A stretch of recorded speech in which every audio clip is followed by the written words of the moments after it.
Halo teman-teman, balik lagi sama aku Agus Arta dalam channel membahas perguruan tinggi. Dan di video kali ini aku bakal bahas soal TWK CPNS atau Sekolah Kedinasan atau PPPK Part 4. Jadi buat teman-teman yang belum nonton di Part 3 bisa klik link yang muncul di pojok kanan atas video ini. Dan jangan lupa juga subscribe agar kalian tidak ketinggalan informasi terbaru dari aku, karena beberapa hari ke depan aku ingin membahas soal SKD. Oke, kita masuk ke soal yang pertama. Aplikasi ShopeePay, OVO, Link Aja, Dana, dan uang digital lainnya merupakan teknologi masa kini. Nyaris di antara warga negara Indonesia beranggapan uang tidak lagi bernilai apabila dibelanjakan di e-komersil. Nilai mata uang 50.000 lebih sedikit apabila berada di dompet digital daripada ada di dompet nyata. Hingga ada kebiasaan untuk membelanjakan untuk keperluan yang tidak begitu penting. Ini merupakan gangguan yang timbul dalam moral bangsa, oleh sebab itu diperlukan. Oke, kita langsung aja untuk eliminasi opsi jawabannya satu persatu. A. Pelatihan kepada generasi muda untuk tidak mudah beli dan tidak beli melalui e-komersil. Yang ini sudah jelas bukan ya, karena ada kata dan tidak beli melalui e-komersil. Itu tandanya tidak mau terbuka dengan perkembangan zaman sekarang. Lalu untuk opsi yang B, sosialisasi kepada generasi muda untuk tidak menginstal atau bahkan tidak menggunakan gawai bagus. Yang ini juga udah jelas bukan. Itu kan hak setiap individu ya untuk melakukan install aplikasi ataupun menggunakan gawai yang bagus. Terus untuk opsi yang C, pengabaian kepada generasi muda bahwa mau beli boleh karena itu uang sendiri dan resiko ditanggung sendiri. Nah, ini udah pasti salah. Jangan cuek gitu aja, tapi juga harus diberikan edukasi agar tidak salah jalan. D. Edukasi kepada generasi muda agar tidak secara sembrono untuk membelanjakan barang yang tidak diperlukan. Nah, ini bisa jadi ya, kita simpen dulu. E. Komunikasi kepada generasi muda agar tetaplah belanja karena enak dan nyaman.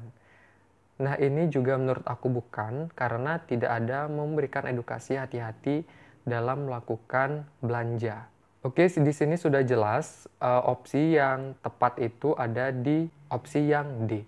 Kita next ke soal yang berikutnya. Keberagaman merupakan tantangan bagi bangsa Indonesia.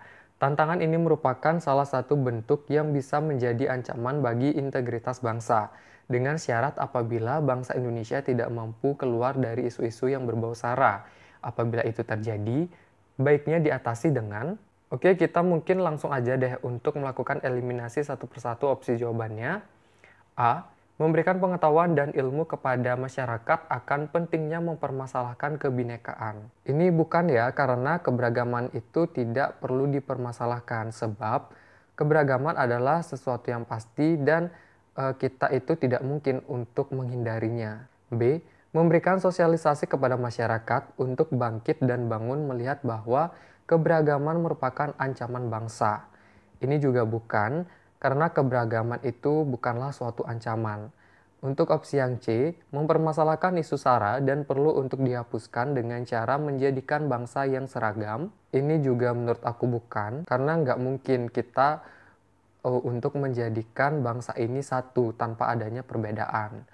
Lalu untuk opsi yang D, memberikan pendidikan kepada warga negara akan pentingnya bertoleransi dan menjaga kerukunan bangsa.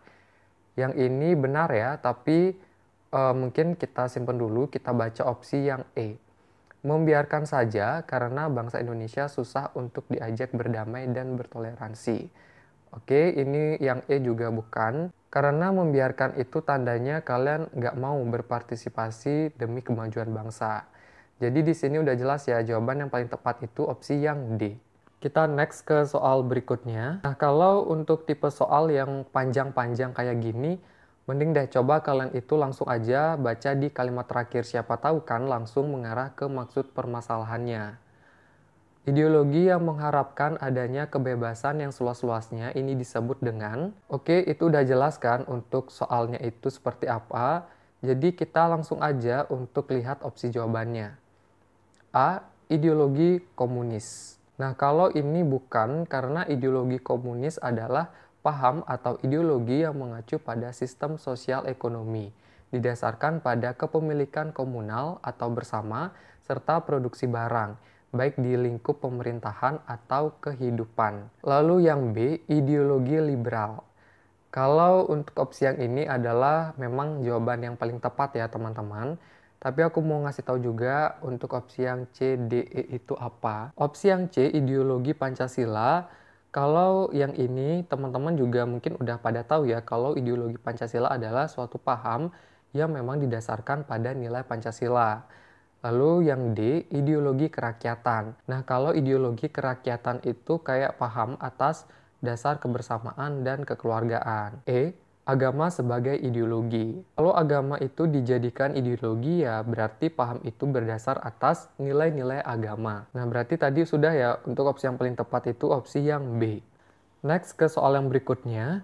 Oke, sama kayak soal sebelumnya karena soalnya ini cukup panjang, jadi kita langsung aja baca kalimat terakhir. Berikut merupakan salah satu bentuk pelanggaran dalam pengamalan nilai-nilai Pancasila dengan simbol padi dan kapas adalah. Berarti di sini kita harus mencari bentuk pelanggaran pada sila kelima ya, yaitu keadilan sosial bagi seluruh rakyat Indonesia. Langsung aja kita lihat opsi jawabannya satu persatu.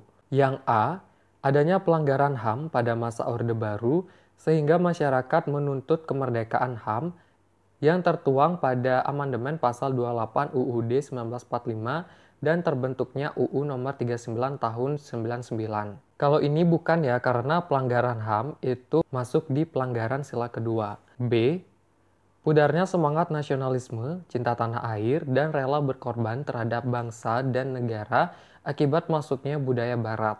Itu justru pelanggaran sila ketiga. Lalu untuk opsi yang C, eksploitasi besar-besaran terhadap sumber daya alam seperti batu bara, nikel, emas, dan merugikan rakyat Indonesia yang dilakukan oleh perusahaan asing untuk memperoleh keuntungan individu bagi perusahaannya.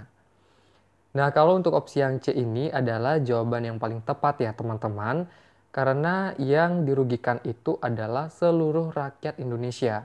Jadi hal itu tidak adil untuk rakyat Indonesia. Lalu untuk opsi yang D, hilangnya rasa hormat dan menghargai terhadap sesama akibat dari jiwa sekulerisme dan hedonisme masyarakat pada era globalisasi saat ini. Kalau ini itu masuk ke pelanggaran sila kedua. Terus untuk opsi yang E, memudarkannya sikap dan perilaku bermusyawarah saat pengambilan keputusan bersama. Kalau untuk opsi yang E itu adalah pelanggaran pada sila keempat. Jadi gitu ya teman-teman. Di sini sudah kita dapatkan jawabannya, yaitu opsi yang C. Next, ke soal yang berikutnya.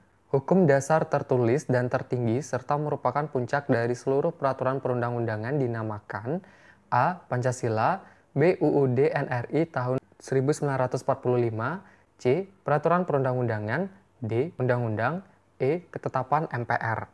Oke, mungkin aku mau langsung aja di sini kasih tahu jawabannya. Yang benar itu ada di opsi yang B, UUD NRI tahun 1945. Nah, mungkin buat teman-teman di sini nggak tahu ya urutan dari tertinggi sampai terendah itu aturan seperti apa. Jadi aku mau kasih tahu untuk urutan hukum tertulis di Indonesia tertinggi itu pertama ada UUD 1945. Di bawahnya ada ketetapan MPR atau TAP MPR, di bawahnya lagi ada UU, lalu di bawahnya UU ada peraturan pemerintah pengganti UU atau Perpu, lalu di bawah Perpu ada peraturan pemerintah dan keputusan presiden, lalu di bawahnya itu ada peraturan daerah. Nah, kalau di sini Pancasila itu sebagai sumber dari segala sumber hukum, bukan hukum tertulisnya gitu. Oke, mungkin sekian sharing atau belajar kita pada hari ini. Dan buat teman-teman jangan lupa juga untuk subscribe karena beberapa hari ke depan aku ingin membahas seputar soal SKD lagi. Jangan lupa juga untuk bagikan video ini ke teman kalian agar sama-sama belajar juga dalam mempersiapkan tes SKD. Dan jangan lupa juga klik tombol like jika kalian menyukai video dari aku. Jika memang kalian ada pertanyaan atau hal yang kurang jelas, bisa langsung tanyakan aja dengan komen di bawah video ini atau kalian bisa langsung aja hubungi aku di Instagram. Dan terima kasih, sampai ketemu di video selanjutnya.